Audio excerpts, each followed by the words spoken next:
அனைவருக்கும் வணக்கம்.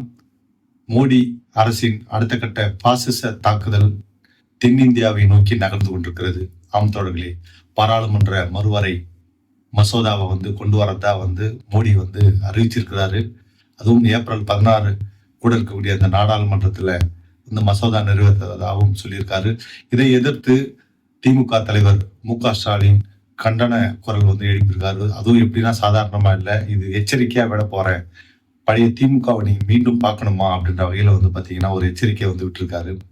அப்படி இந்த பாராளுமன்ற மறுசீரமைப்புன்றது என்ன, டி லிமிடேஷன் சொல்றாங்க இல்லையா, அப்படின்னா என்றதை பத்தி நம்ம பார்க்கலாம்.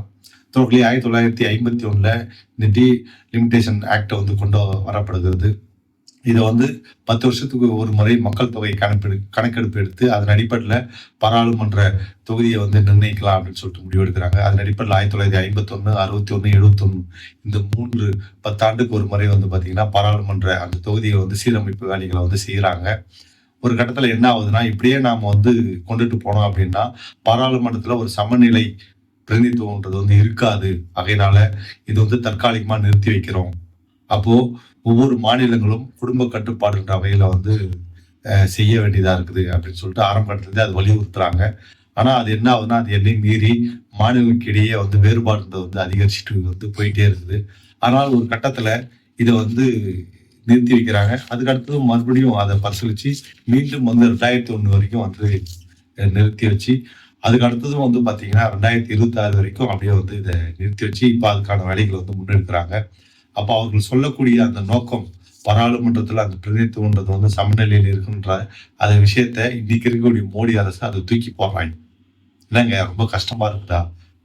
ஒரு எளிமையா புரிஞ்சுக்கணும் அப்படின்னா, ஒரு குடும்பத்துல பாத்தீங்கன்னா அப்பா அம்மா இருக்கிறாங்க.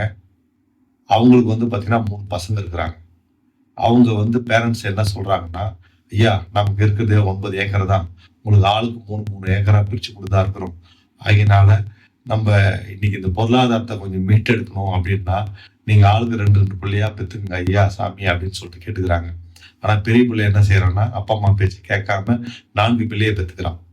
2வது பிள்ளை என்ன செய்யறான்னா, அவன் பெரியவன் 4 பெத்துட்டானா, நான் 3 பெத்துக்கிறேன் அப்படின்னு பெத்துக்கிறான். ஆனா கடைசி பையன் என்ன செய்யறான்னா, அப்பா அம்மா சொல்ற பேச்சு கேட்டுட்டு 2 பிள்ளையா பெத்துக்கிறான். இப்போ அந்த சொத்தை பிரிக்கிறப்போ என்ன செய்வோம், 3 பசங்களுக்கு 3 அப்படின்ற வகையில 9 ஏக்கர் பிரிச்சு கொடுக்கலாம். இதான ஒரு பிரதிநிதித்துவ சமநிலைன்றது சொல்லலாம்.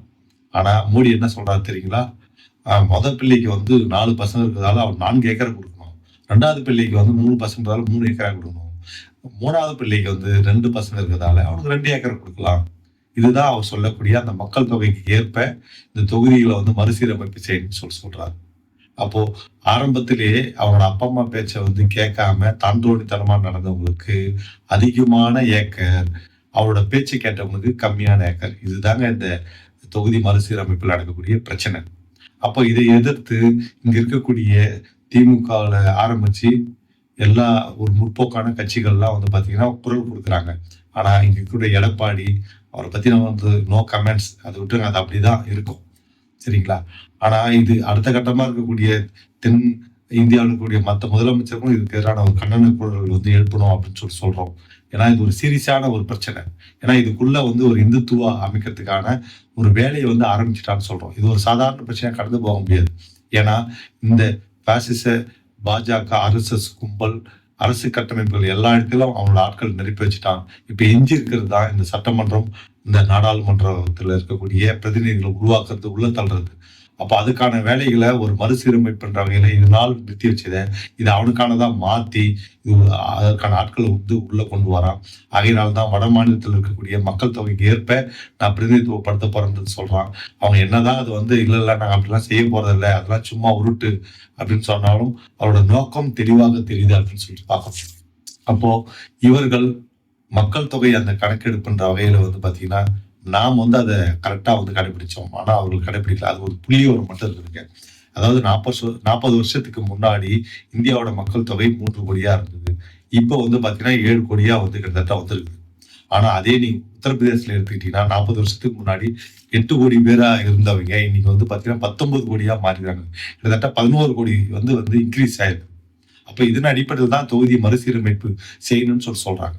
அப்ப நான் அந்த சொன்னோம் இல்லையா, சொத்துக்கள் பிரிக்கிற விவகாரத்தையும் இதையும் நீங்க வந்து புரிஞ்சு, அத வந்து இணைச்சு புரிஞ்சுங்க அப்படின்னு சொல்றோம். அப்ப இதுக்கு எதிரான ஒரு போராட்டத்தை நாம் எப்படி கட்டியமைக்க வேண்டியதா இருக்குது. வெறுமனே இந்த சமநிலை பிரதித்துவத்திலே நாம் இந்த விஷயங்கள செய்ய முடியாது. ஏன்னா, இதை தாண்டி நாம் வந்து சில விஷயங்கள் முன்னெடுக்க வேண்டும். ஆம்.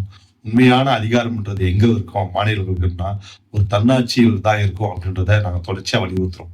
ஏன்னா, இந்த செட்டப்புக்குள்ளேயே இருந்தீங்கன்னா, அவன் இந்த செட்டப்ப பயன்படுத்தி தான் ஒரு பாசிச தன்மைக்கு நகரான். அப்ப இந்த செட்டப்பை தாண்டி நாம யோசிக்க வேண்டியங்களா வந்து மாறணும். அதுக்கு களத்தில் நின்னு போராட ஒரு வேலையை நாம் வந்து செய்ய வேண்டும். அதன் அடிப்படையில இந்த மாநில தன்னாட்சி தான் அதுக்கு உண்மையான தீர்வா இருக்கும். அதை நோக்கி இந்த போராட்டத்தை நகர்த்தும்னு சொல்லிட்டு கேட்டுக்கிறோம். நன்றி, வணக்கம்.